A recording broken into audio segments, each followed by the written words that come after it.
ఫిలిప్పీయులకు రాసిన పత్రిక 2వ అధ్యాయము 5వ వచనం చదువుకోండి. ఫిలిప్పీయులకు రాసిన పత్రిక 2వ అధ్యాయము 5వ వచనం.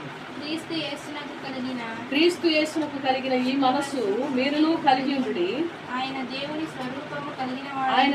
స్వరూపము కలిగిన వాడై ఉండి దేవునితో సమానముగా ఉండుట విడిచిపెట్టకూడని భాగ్యం అని ఎంచుకొనలేదు గాని మనుషుల పోలికగా పుట్టి దాసుని స్వరూపమును ధరించుకొని తన్ను తానే రిక్తునిగా చేసుకొనెను.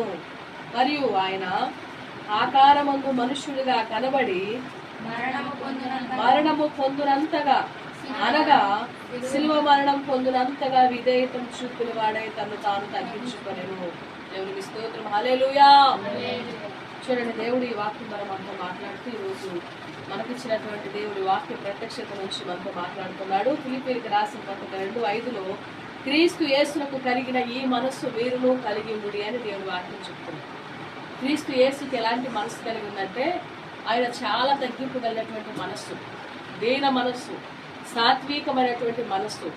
ఆయనలో గర్వము అహంకారం అనేది మాత్రం కూడా ఏ కోస్తాన కూడా లేదు, కానీ తగ్గింపుతో కూడినటువంటి మనస్సు కలిగిన వాడై ఉన్నాడు. ఆయన ఏం చేస్తున్నాడంటే ఆకారమందు మనుషుడిగా కనబడి క్రీస్తు ఏమన్నాడంటే ఆయన దేవుని స్వరూపమును కలిగిన వాడై ఉండి, దేవుని స్వరూపము కలిగిన వాడు అయినప్పటికి కూడా దేవుని పోలికలో ఉండి కూడా అనేమంటాడంటే దేవునితో సమానముగా ఉండుట విడిచిపెట్టకూడని భాగ్యం అని ఎంచుకొనలేదు. కానీ దేవునితో సమానంగా ఉండుటూ అక్కడ దేవుని దగ్గరే, తండ్రి దగ్గరే పక్కనే నేను కూర్చొని ఎల్లప్పుడూ తండ్రితోనే ఆనందించాలని అనుకోలేదు. ఆయన తండ్రితోనే ఆ పరలోక రాజ్యంలో ఉన్న సంతోషం నాకు చాలు, ఇక నేను భూమి మీద నేను బాధలు అనుభవించకూడదు, నేను వెళ్ళానని అని ఆ మాట అనుకోలేదు. ఆయన భూమి మీదకి వెళ్ళి నేను బాధపడాలనే ఆలోచన, ఆయనకి బాధపడకూడదనే ఆలోచన రాలేదు. కానీ తండ్రి మాట చెప్పిన మాటకు జవదాటకుండా ఏం చేశాడంటే తండ్రి మాటకు విధేయతం చూపాడు. తండ్రితో పాటు ఉంటా విడిచిపెట్టకూడని భాగ్యం ఎంచుకోలేదా. ఆ పరలోక రాజ్యంలోనే తండ్రితోనే నేను ఎల్లప్పుడూ ఉండి నేనే బాధ పడకూడదని అనుకోలేదా. తండ్రి చెప్పిన మాటకు లోబడి ఏం చేశాడంటే భూమి మీద మనుష్య ఆకారముతో భూమి మీదకి వచ్చాడు. ఏ ఆకారంతో వచ్చాడు? మరియు ఆయన ఆకారముందు మనుష్యుడిగా కనబడి మరణము పొందునంతగా అనగా శిలువ మరణము పొందునంతగా విధేయతను చూపిన వాడై నన్ను తానే తగ్గించుకొనెను. అందుచేత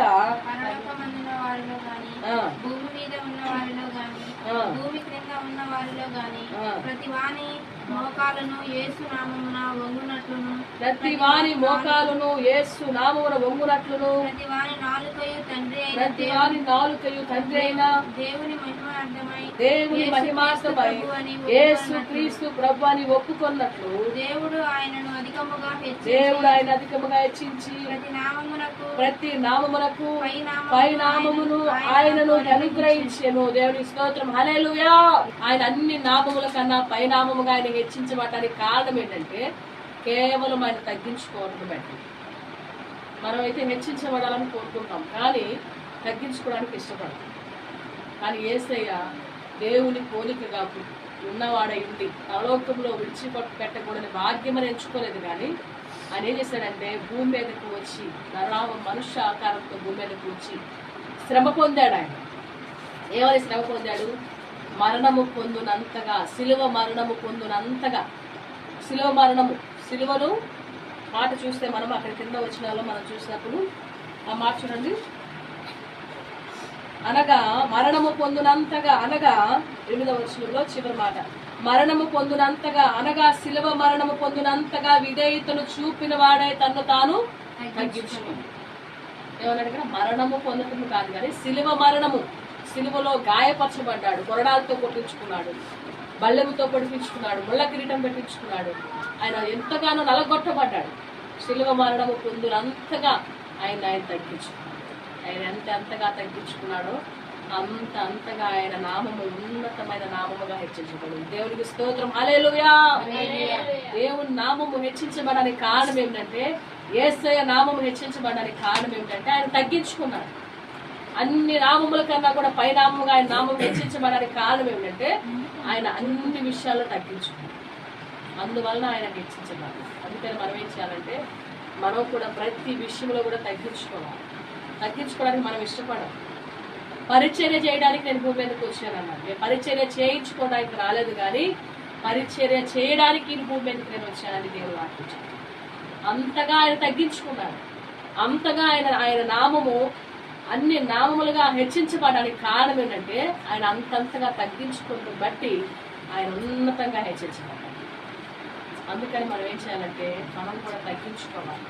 దేవుని సన్నిధిలో అంతగా మనం తగ్గించుకుంటే అంత ఉన్నతమైన స్థితికి మనము ఎదుగుదుముగాక. ఆమేన్.